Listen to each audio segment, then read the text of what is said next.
ജീവമാതാ കാരുണ്യഭവനിലെ നടത്തിപ്പുകാരിയായ ഉദയ ഗിരിജ തന്റെ മകൻ വിഷ്ണുവിനെ കൊണ്ട് അന്തേവാസിയായിരുന്ന അനാമികയെ വിവാഹം കഴിപ്പിച്ചത് വലിയ വാർത്തയായിരുന്നു. കഴിഞ്ഞ വർഷമാണ് ഇരുവരും ആദ്യത്തെ കുഞ്ഞ് പിറന്നതും. യൂട്യൂബ് വ്ളോഗുകളുമായി സജീവമായി സോഷ്യൽ മീഡിയ ഉപയോക്താക്കൾക്ക് ഏറെ സുപരിചിതരാണ് അനാമികയും വിഷ്ണുവും. ഇപ്പോഴത്തെ മക്കളുടെ ആദ്യ വിഷു ഗംഭീരമാക്കിയതിനെ പറ്റി എല്ലാം തന്നെ വാചോലമായി സംസാരിക്കാൻ എത്തിയിരിക്കുകയാണ് ഇരുവരും. തനിക്ക് കുട്ടിക്കാലത്ത് നഷ്ടമായത് മക്കൾക്ക് കിട്ടുന്നത് കാണുമ്പോൾ അതിയായ സന്തോഷം തോന്നുന്നുവെന്ന് അനാമിക പറയുന്നു. എൻ്റെ കുട്ടിക്കാലത്ത് എനിക്ക് നഷ്ടമായതും എൻ്റെ ഒരുപാട് സ്വപ്നങ്ങളായിരുന്നു, ഒരുപാട് സുഖങ്ങളായിരുന്നു. സുഖങ്ങൾ തേടിപ്പോയപ്പോൾ ഇല്ലാതായത് ആ അച്ഛൻ്റെ സ്നേഹമായിരുന്നു. അന്ന് അനുഭവിച്ച ശൂന്യത എത്ര വലുതാണെന്ന് എനിക്കറിയാം.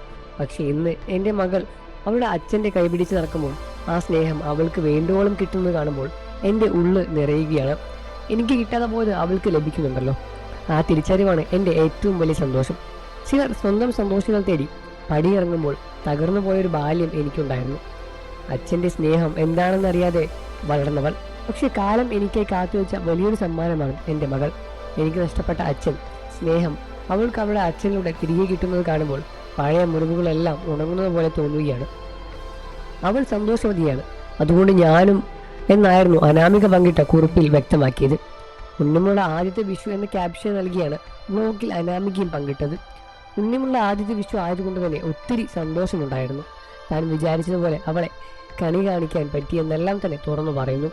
ഞാൻ കണി കാണുന്നതിന് ഇടയ്ക്ക് മോള് ഉണരുമോ, കണി കുളമാകുമോ എന്നെല്ലാം ഭയന്നിരുന്നു. പക്ഷെ ഞാൻ എല്ലാം തയ്യാറാക്കിയ ശേഷമാണ് മോൾ ഉണർന്നത്. വിഷുക്കണി കണ്ട ശേഷം അമ്പലത്തിലും പോയിരുന്നു. കുഞ്ഞ് കരച്ചിലായതുകൊണ്ട് അതൊന്നും വ്ലോഗിൽ പകർത്താൻ കഴിഞ്ഞില്ല. ടെസ്റ്റിങ്ങിൽ അമ്മയുടെ അടുത്തേക്ക് പോവുകയാണ് ഞങ്ങൾ. അവിടെയാണ് മോളുടെ ആദ്യത്തെ വിഷു സദ്യ. ഒത്തിരി അമ്മമാരും ഉണ്ണിമോളെ സ്വന്തം അമ്മൂമ്മയും അവിടെ എല്ലാവരും ഉണ്ട്. ഞങ്ങൾ വിഷു സദ്യ കഴിച്ച് ഹോട്ടലിൽ നിന്നായിരുന്നു. വിഷു സദ്യ ഒരുക്കുക എന്നത് ഒറ്റയ്ക്ക് നടക്കുന്ന കാര്യമല്ലല്ലോ. മക്കളെ അമ്മയെ ഏൽപ്പിച്ചു. മോളില്ലാതെ കുറേ നാളുകൾക്ക് ശേഷമാണ് ഞങ്ങൾ മാത്രമേ അല്പം സമയം ചെലവഴിക്കുന്നത്. ഞങ്ങൾ ചില പ്ലാനുകൾ ഉണ്ടെങ്കിലും അതൊന്നും തന്നെ നടന്നില്ല. എങ്കിലും ചെറിയ രീതിയിൽ വിഷു അടിച്ചു പൊളിച്ചു എന്നാണ് അനാമികയും വെളിപ്പെടുത്തുന്നത്. നിങ്ങൾക്ക് അനാമികയും വിഷ്ണുവിനെയും ഇഷ്ടമുള്ള കാര്യം വീഡിയോയിൽ താഴെ കമൻറ്റ് ചെയ്ത് പറയുക. വാർത്തകളും വിശേഷവും എത്രയും പെട്ടെന്ന് അറിയാൻ നമ്മുടെ വീഡിയോ ഒന്ന് ലൈക്ക് ചെയ്ത് ചാനൽ ഇപ്പോൾ തന്നെ സബ്സ്ക്രൈബ് ചെയ്ത് സപ്പോർട്ട് ചെയ്യണേ ഫ്രണ്ട്സ്.